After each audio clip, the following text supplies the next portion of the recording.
My name is Elizabeth. I am 29 years old. I was going to get married next month. But now, everything is broken. I was engaged to David. He is kind, smart, and gentle. He loves me so much. At least, he used to. David and I met 3 years ago. He came to work in the same office as me. At first, we only said hello and goodbye. But after some time, we started to talk more. He asked me to go for coffee after work. I said yes. He was polite and easy to talk to. We started to spend more time together. We went to the park, watched movies, and talked about life. I started to like him very much. He made me feel special. He always listened to me. He always asked how I felt. He made me laugh when I was tired. After 6 months, we became a couple. We were together for 2 years. David was always kind to me. He remembered my birthday and gave me flowers. He visited my parents and helped my father fix the garage door. My mother said, "David is a good man. You are lucky." I smiled because I knew she was right. David made my life better. He always helped me when I felt sad or tired. He told me I was beautiful even when I wore old clothes. I loved him very much. One day, David took me to my favorite restaurant. After dinner, he gave me a small box. Inside was a silver ring. He looked nervous. He said, "Elizabeth, will you marry me?" I was so happy that I started to cry. I said yes. He smiled and held my hand. That was the best day of my life. We went home and called our parents. Everyone was happy for us. After that, we started to plan the wedding. We wanted something simple and beautiful. We chose a garden near my parents' house. The wedding was set for April 22nd. We made a guest list of family and close friends. I bought a white dress with lace on the sleeves. David chose a navy blue suit. We picked flowers together. He liked blue, and I liked white, so we used both. My sister helped me with the decorations. David's brother helped him find a cake shop. Everything felt perfect. David sent me sweet messages every day. He said things like, "Only 40 days left until you're my wife," or, "I can't wait to start our life together." I saved all his messages. I read them when I missed him. I felt like the luckiest woman in the world. 2 weeks before the wedding, my friends called me. "We have a surprise," they said. I asked what it was. They said, "Your bachelorette party. Just one night. We want to celebrate before your wedding." I didn't feel excited. I don't like loud music or wild parties. I told them, "Please, nothing crazy. I just want a quiet dinner." But they laughed. "Come on, Elizabeth. This is your last night as a single woman. You need to have fun." They were already so excited. I didn't want to say no. So I said yes. The plan was to go to Las Vegas for one night. We took a short flight in the afternoon. There were 6 of us, my sister, 4 close friends, and me. When we reached the hotel, they gave me a white crown that said, "Bride-to-be." I laughed and wore it. The hotel was very big and full of lights. There were many people and loud music. We checked into 2 rooms. I shared a room with my sister. Then we all started to get ready for the night. I wore a short white dress and gold earrings. My friends wore pink dresses. We took many pictures in the hotel room and the lobby. People smiled at us. Some people said, "Congratulations." I smiled and felt warm inside. I was thinking about David and how much I missed him already. I texted him, "We just arrived. I love you." He replied, "I love you more. Be safe." After that, we went to a club. It was loud and dark. The music was fast. I did not enjoy it, but I tried to have fun. My friends were dancing. One friend brought drinks. "Just 1 shot," she said. I took it. Then she brought another. "Come on, it's your night," she said. I drank again. After a while, I stopped counting. My head started to feel light. Laughed too much. I danced more than I should. I forgot everything for a little while. Then a group of men came near us. One man smiled at me. He was tall, with dark hair and a black shirt. He said, "You must be the bride." I smiled and said yes. "Lucky man," he said. I laughed. I should have walked away, but I didn't. I stayed there. I kept talking to him. I didn't even ask his name. He told me some jokes. I laughed again. I don't know why. I felt dizzy and light. My friends were dancing. My sister was on her phone. No one was looking at me. He said, "Let's sit over there." I followed him to a quiet corner of the club. We talked more. He asked me what I do. I said I work in an office.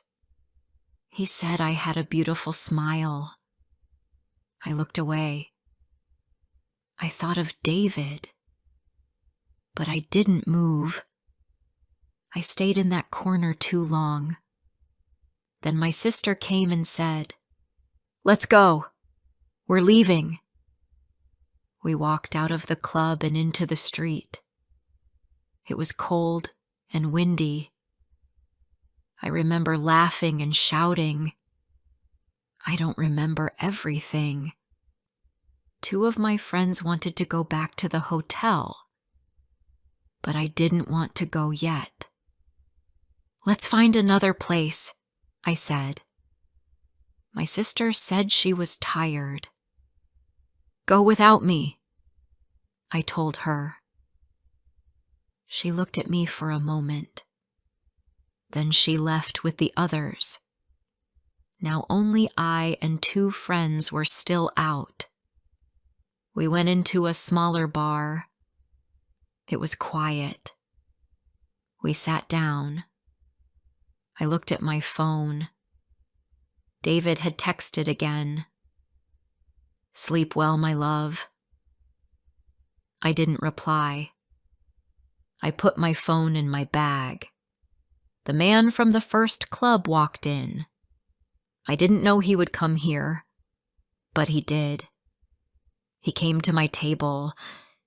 He asked, "Can I sit?" I said yes.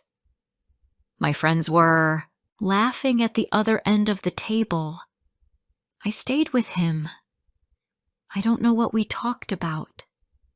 I only remember his smile and his hand on mine.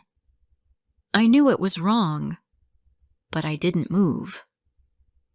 He asked, "Want to get some air?" I followed him outside. The street was quiet. The lights were soft. I felt like I was in a dream. My legs were weak. My head was heavy. He looked at me. He said, "You're really beautiful." I didn't answer. He touched my hand. I didn't pull away. And that is where everything started to go wrong.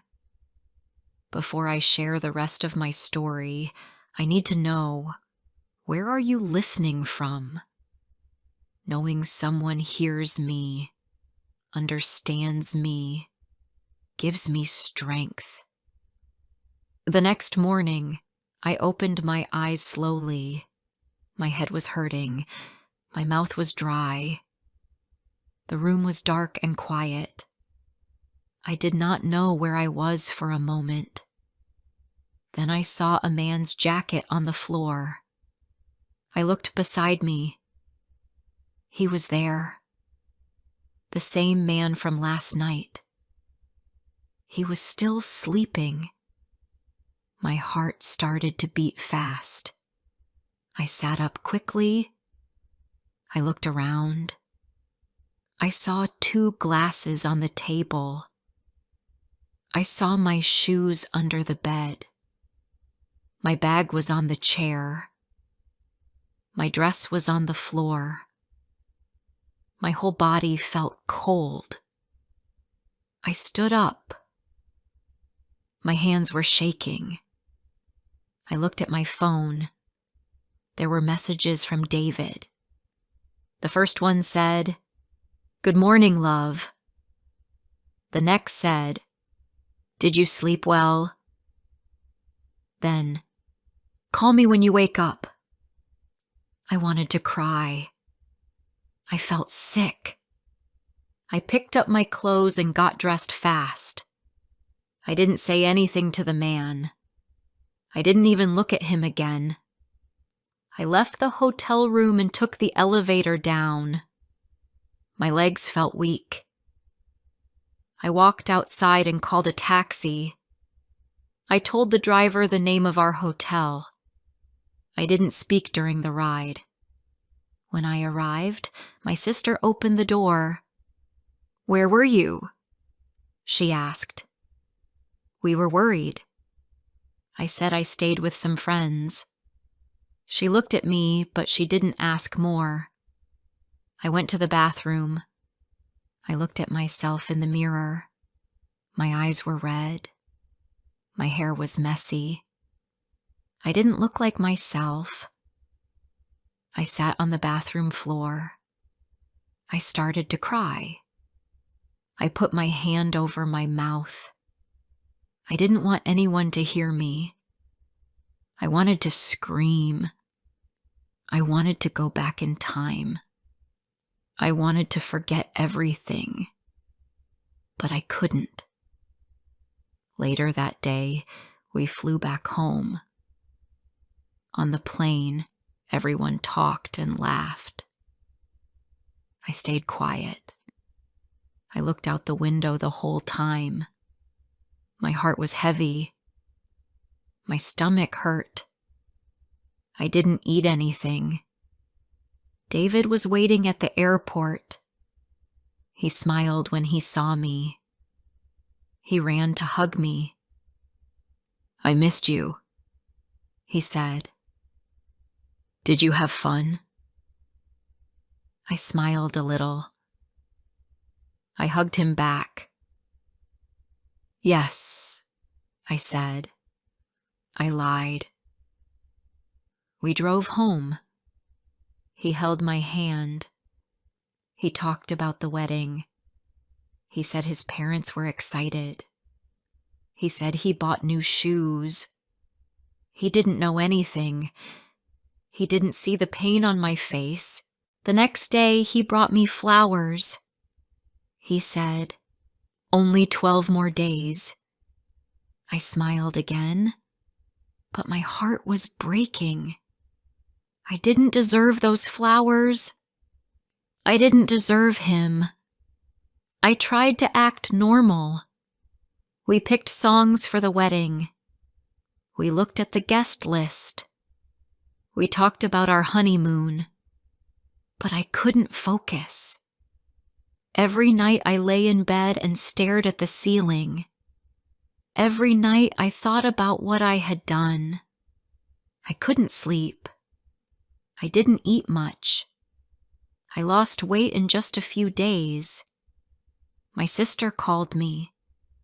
She said, "You seem quiet. Is everything okay?" I said, "I'm just tired." Another lie. One night, I opened my messages with David. I read all his sweet words. I looked at our old pictures. I saw his smile, his eyes, his love. Then I looked at myself. I felt like a stranger. I asked myself, why did I do this? But I had no answer. I tried to tell myself it was just one night. I tried to say it was a mistake. I tried to forget. But I couldn't. The truth stayed in my heart like a heavy stone. I knew I had to tell him, but I was scared. I didn't want to lose him. I didn't want to break his heart. I didn't want to be the reason he stopped believing in love. 5 days before the wedding, I couldn't take it anymore. I asked him to come over. I said, "I need to talk to you." He looked worried. "What's wrong?" he asked. I said, "Please, just come." He came in the evening. He brought food. He smiled and kissed me. "Tell me what's going on," he said. We sat down on the couch. My hands were cold. My lips were dry. I looked at him and said, "I did something bad." His smile disappeared. He waited. "I made a mistake in Las Vegas," I said. "I drank too much. I went too far. I did something I can't take back." He didn't speak. I told him everything. I didn't give details, but I told him I was with someone. I said it was not planned. I said I was drunk. I said I didn't know what I was doing. I said I was sorry. His face changed. He looked shocked. Then he looked hurt. Then he looked angry. He stood up. He walked across the room. Then he turned back and looked at me. "You cheated?" he said. His voice was low. I couldn't speak. He asked again, "You slept with someone?" I nodded slowly. Tears filled my eyes. I tried to speak, but no words came out. He looked at me for a long time. Then he said, "I trusted you. I loved you." "I know," I said. He walked to the door. "I need time," he said. "I can't look at you right now." "Please don't go," I said. But he was already leaving. I sat there alone. I felt like the room was closing in. I felt like I couldn't breathe. I wanted to run after him, but I didn't. I didn't know what to say. I broke the heart of the man who loved me the most. I sat on the floor and cried. I cried for hours. I cried until my body felt empty. My phone stayed quiet. No message. No call. Nothing. That night I dreamed about the wedding. I saw David in his suit. I saw myself in my white dress. I saw our families smiling. Then everything turned dark. In the dream, he walked away. I was alone. I woke up shaking. My pillow was wet with tears. I looked at the ring on my finger. It still shined. But now, it meant nothing. The next morning, I sent him a message. I'm so sorry. I love you. Please talk to me. No reply. 1 hour passed. Then 2. Then 5. Still nothing. I sat by the window all day. I didn't eat. I didn't move. I just waited. That night I cried again. I knew he needed time, but I was scared. I was scared he would never come back. I was scared the wedding was over. I was scared I lost the best thing in my life. And the worst part? I couldn't blame anyone else. I did this. I hurt him. I destroyed my own future. All because of one night. The next day I stayed in bed. I didn't want to eat. I didn't want to talk. I didn't even want to move. My phone stayed silent. Every hour I looked at it. I hoped to see a message from David, but there was nothing. My friends called. I didn't answer. My sister came to my apartment. She knocked on the door for 5 minutes. I didn't open it. I didn't want to see anyone. I didn't want to tell the story again. I didn't want more questions. I was too tired. That night, I sat on the floor beside my bed. I looked at my dress. It was still hanging in the closet. I had dreamed about wearing that dress for so long. I had dreamed about walking down the aisle. I had dreamed about David waiting for me with a smile. Now that dream was gone. I asked myself again and again, why did I go to that party? I could have said no. I could have stayed home. I could have remembered who I was. I could have remembered who he was. But I didn't.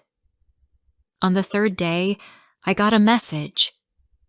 It was from David. Can we talk? My hands started to shake.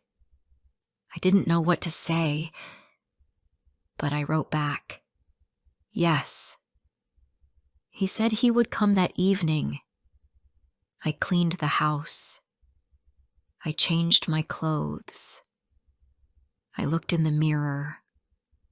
My face looked tired. My eyes were red. But I had to face him. At 7:00 p.m., he knocked on the door. I opened it. He looked the same, but he didn't smile. We sat in the living room. At first we didn't speak. Then he looked at me and said, "Why did you do it?" I looked down. "I don't know, I said. "Was I not enough?" he asked. "Did I do something wrong?" "No," I said. "You were perfect." "I was the one who was wrong." He looked away. He was quiet for a long time. Then he asked, "Did you love him?" I looked at him with tears in my eyes. No, I didn't even know him. I don't remember most of it. It was a stupid mistake. David took a deep breath. You could have told me that night. You could have called me. But you didn't. I was scared, I said. I didn't want to hurt you. You hurt me anyway, he said. And now, I don't know what to do. I didn't answer. I couldn't. Then he said something I didn't expect. I told my parents, he said. I told them the wedding is off. I looked up. It's off? I asked. He nodded. I can't marry you, Elizabeth. Not now. Maybe not ever. I felt my heart break inside my chest. I wanted to scream. I wanted to beg him. But I didn't. I just looked at him. I loved you so much, he said. You were my best friend. I trusted you more than anyone. And now, I feel like I don't know you. I still love you, I said. I know, he said. But love is not enough. Not after this. He stood up. He looked around the room. His eyes stopped on the wedding picture on the table, the one where we were smiling and holding hands. He picked it up. Then he put it down. I need time, he said. I'm not angry anymore. I'm just tired. I stood up too. Please, I said. Tell me what to do. There's nothing to do, he said. I just wanted to say goodbye. I don't hate you. I need to move on. He walked to the door. Before he opened it, he turned to me and said, Take care of yourself, Elizabeth. And then he left. I closed the door and leaned against it. I fell to the floor and cried. I cried like a child. I cried for hours. The next day, I called the wedding planner. I canceled everything. I returned the dress. I gave back the flowers. I told my friends and family the wedding was not happening. Everyone was shocked. My mother cried. My sister didn't ask questions. She just held my hand. For many weeks, I didn't go out. I didn't talk much. I just stayed home. I started going to therapy. I needed to understand myself. I needed to learn why I made such a big mistake. I needed to heal. Months passed. Slowly, I started to feel a little better. I went back to work. I met friends for coffee. I smiled again, but not the same smile. One day, I saw David in town. He was at the supermarket. He looked happy. He was with his cousin. I waved. He waved back. But we didn't talk. That night I went home and cried again. Not because I still wanted him back, but because I knew I lost something good. I lost something honest. And it was my fault. Today, I still wear the ring on a chain around my neck.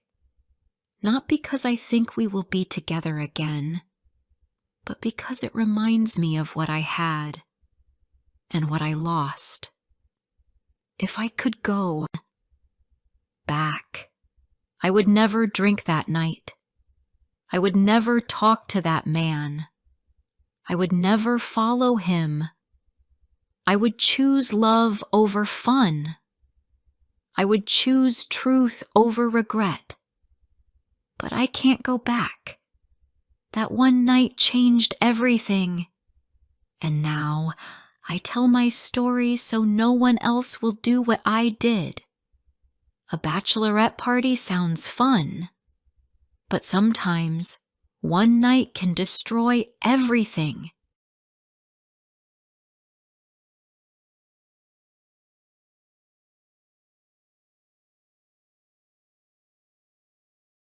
My name is Olivia Parker.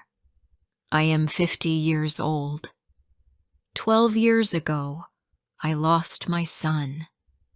His name was Michael. He was 16 years old when he died in a car accident. He was my only child.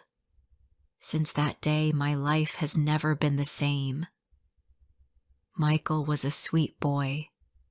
He loved music. He played the guitar. He liked to sing in his room. His voice was soft and kind. He had brown hair and green eyes. Every night, he said goodnight to me and kissed my cheek. He called me Mom in a warm voice. I can still hear it in my dreams. My husband's name was William Whitfield. We were married for 17 years. William was a quiet man. He was not very open with his feelings, but he was a good husband and a caring father. At least, I thought he was. One night, everything changed. It was winter. The sky was dark. The wind was loud. I was reading a book when the phone rang. It was almost 2 a.m. My heart jumped. I answered the phone. A woman's voice spoke. She said, "This is the hospital. Your son was in a car accident. Please come quickly." I froze. My hands were shaking. I ran to William. "Michael is in the hospital," I said. "He was in a car accident." He got up quickly. We didn't speak on the way there. The roads were cold and empty. I looked out the window and whispered, "Please, Michael, please be okay." At the hospital, the doctor took us to a small room. His face was serious. I already knew what he was going to say. "I'm very sorry," he said. "Your son didn't survive the crash." I felt my knees give up. I fell to the floor. I screamed. I cried. My body felt like it was on fire. My heart was in pieces. But William did not cry.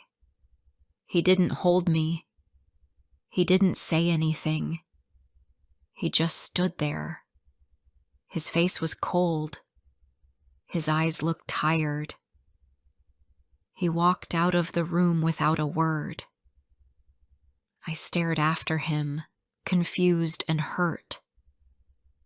I didn't understand why he didn't cry for Michael.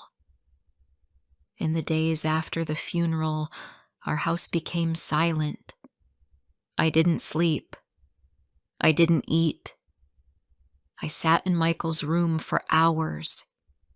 I kept his clothes on the bed. I touched his guitar.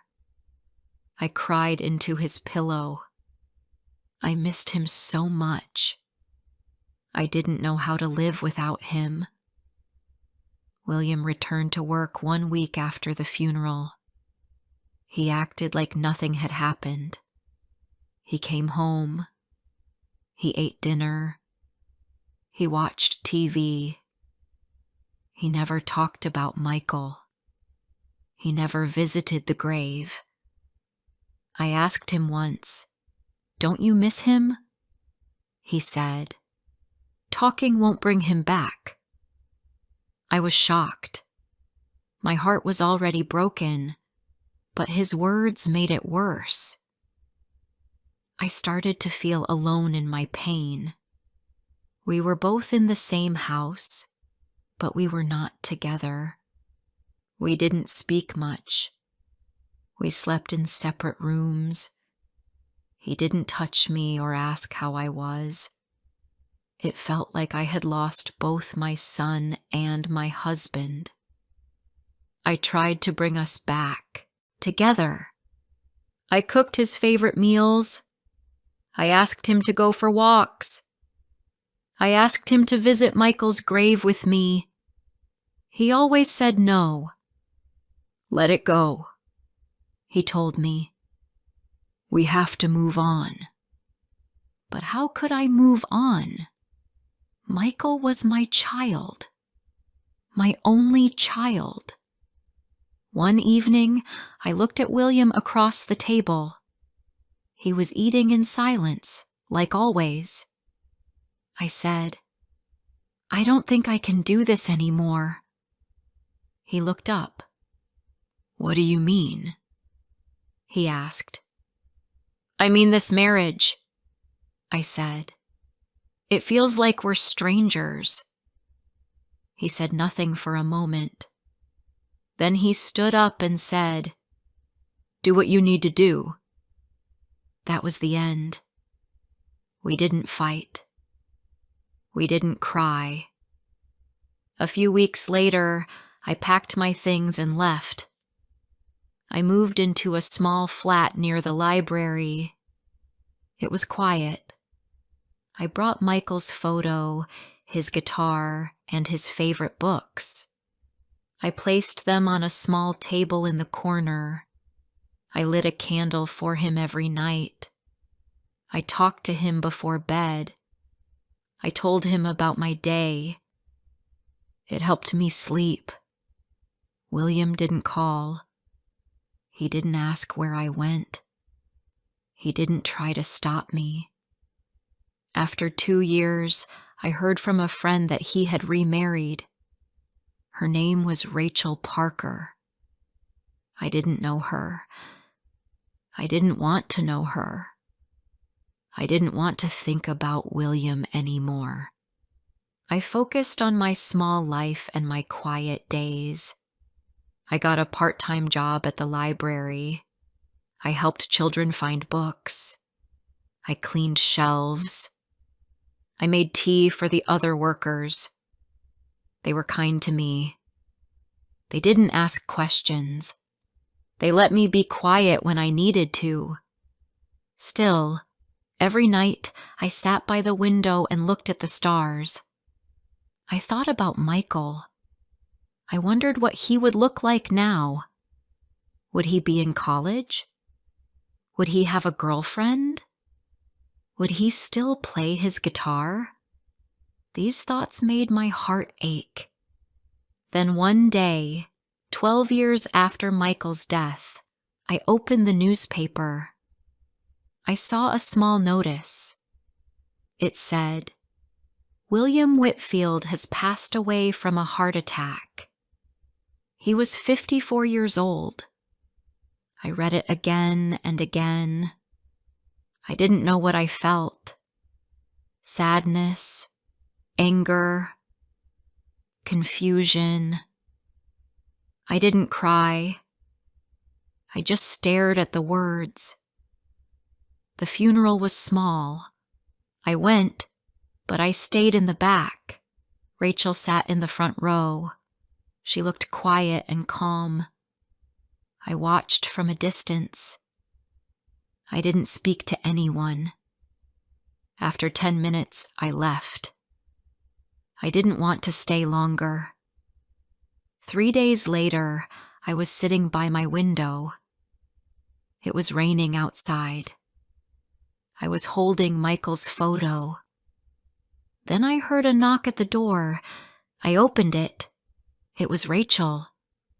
She stood there in a black coat. Her eyes looked tired. She held her hands together. "Hello," as she said. "Can I come in?" I said nothing, but I stepped aside and let her in. She sat at the table. I made tea. My hands were shaking as I poured the water.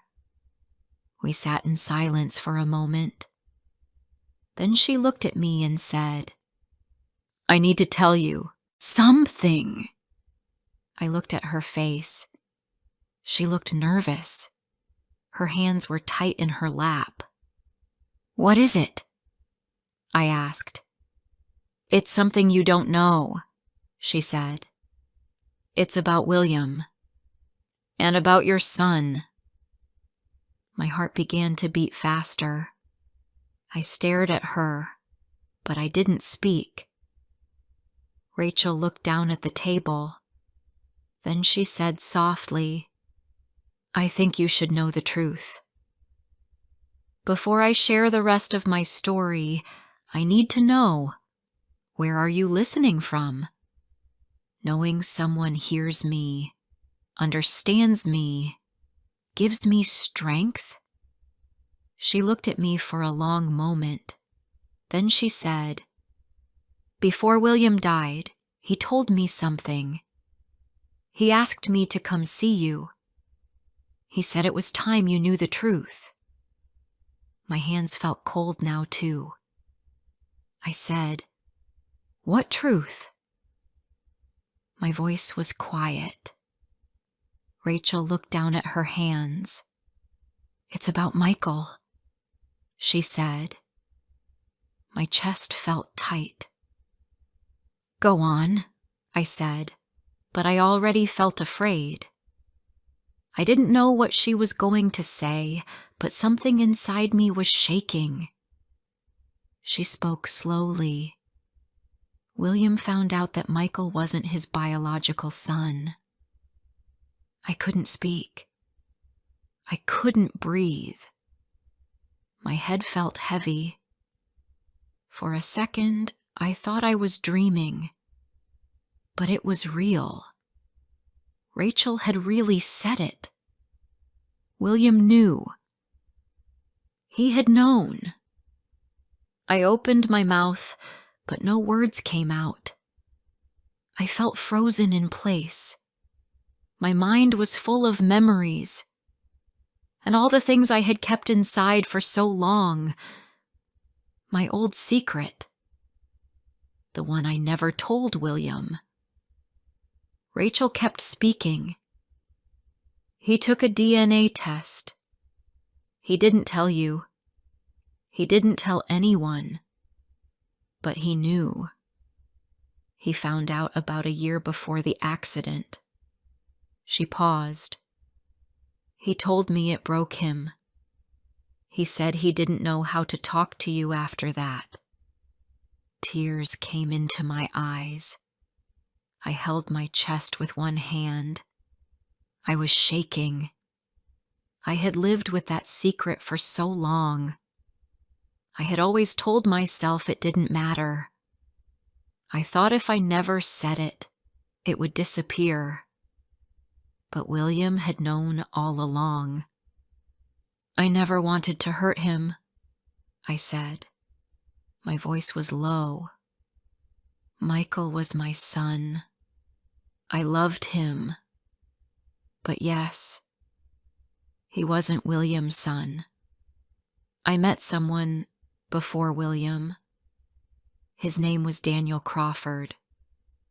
It was a short relationship. I was young. When I found out I was pregnant, Daniel was already gone. Then I met William. He was kind to me. He said he wanted to raise the baby as his own." Rachel nodded. "William did love Michael," she said. "At first he was shocked and angry, but he never stopped loving that boy. He just didn't know what to do with the truth." I thought back to the night of the accident, the hospital. William standing still, cold, silent. I thought he didn't care. I thought he didn't love our son enough to cry. But now I saw it in a different way. Maybe he had already lost something. Maybe he had already said goodbye in his heart. He changed after that, I said. He became quiet, cold. He never spoke about Michael again. I didn't understand it, but now it makes sense. Rachel looked at me. He didn't hate you, she said. But he felt hurt. He felt like everything was a lie. That's why he pulled away. That's why your marriage ended. My tears were falling now. I didn't wipe them. I thought I was protecting him, I said. I thought if I kept the truth hidden, we could live a happy life. Rachel gave a sad smile. Maybe that was true for a while, but secrets don't stay quiet forever.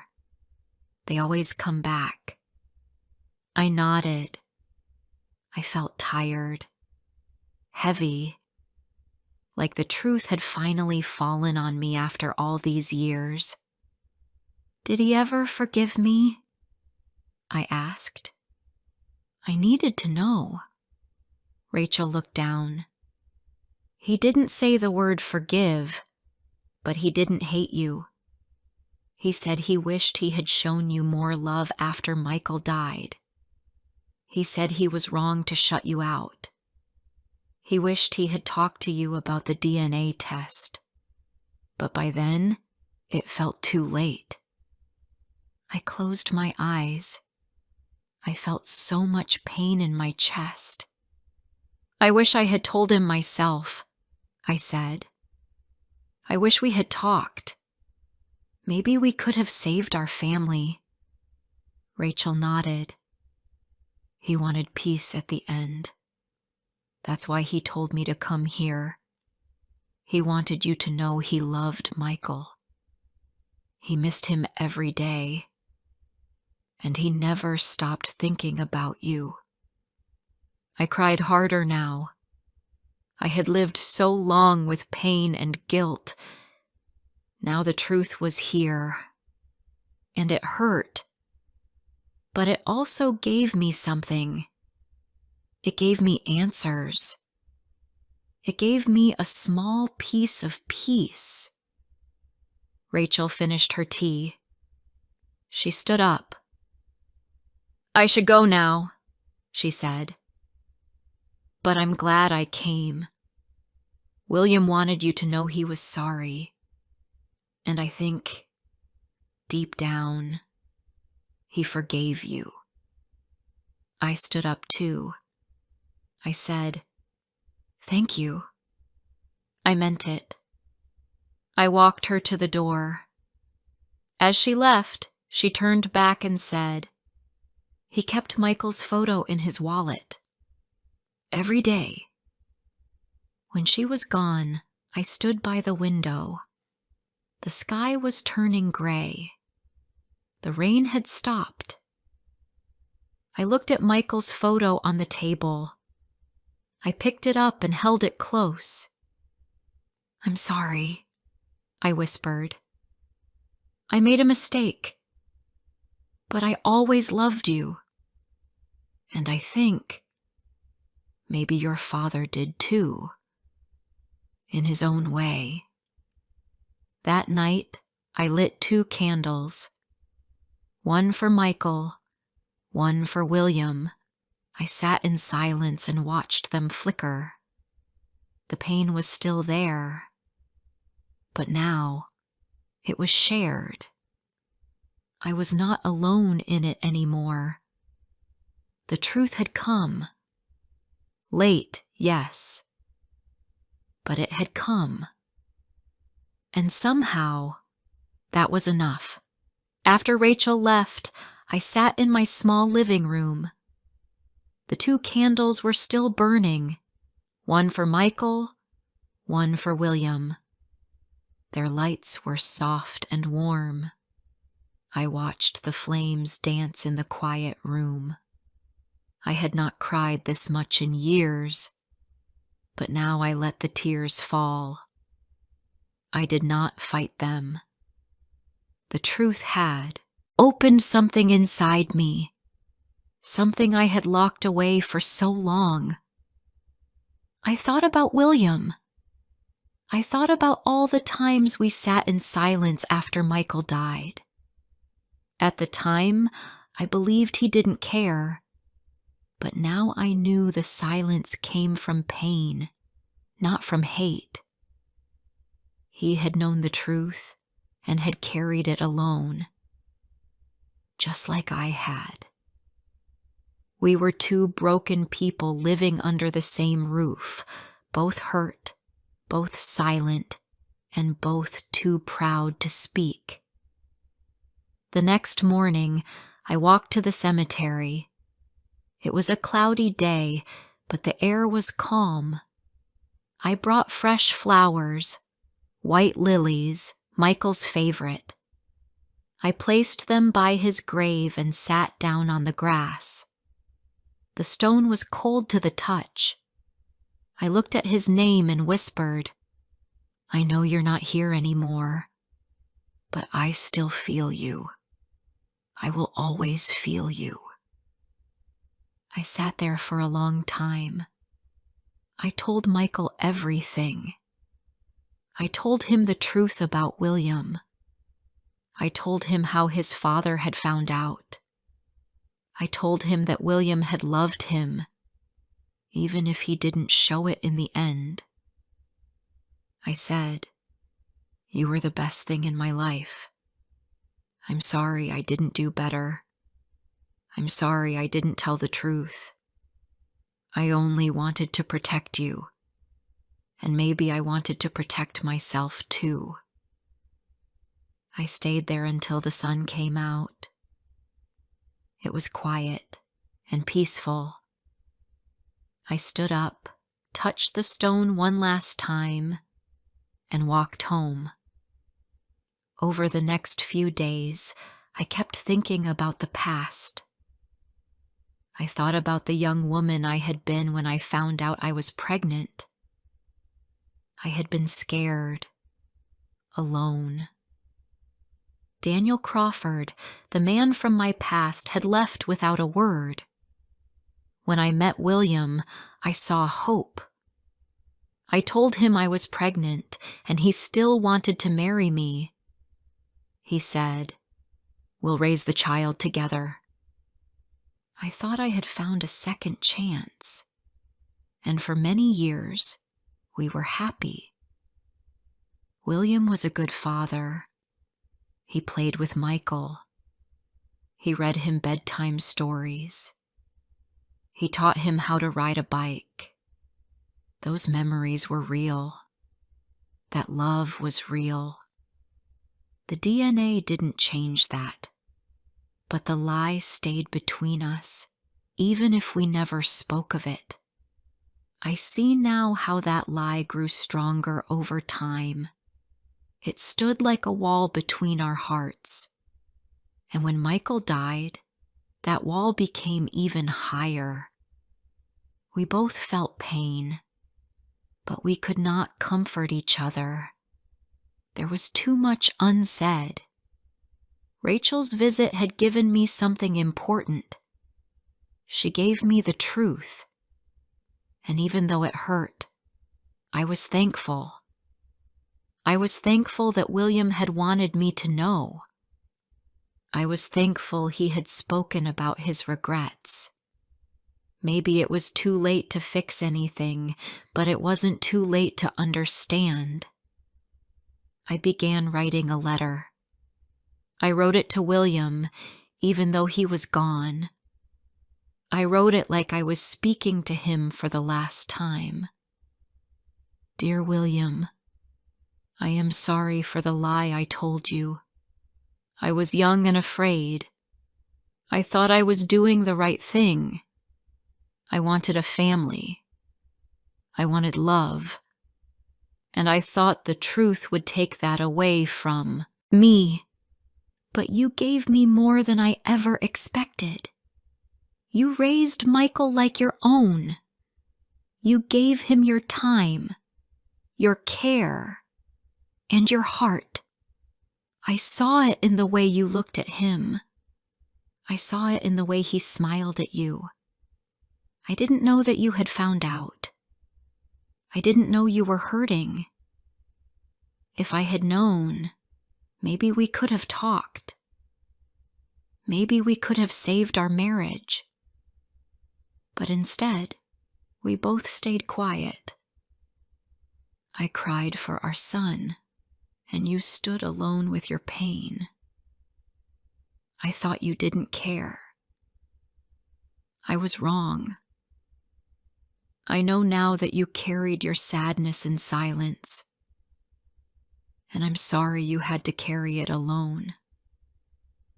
Thank you for loving Michael. Thank you for being there, even when you were hurting. I forgive you for the silence, and I hope, wherever you are, you forgive me for the lie. With love, Olivia. I folded the letter and placed it in Michael's old guitar case. I kept the case next to my bed. I didn't need to send the letter anywhere. I just needed to write it.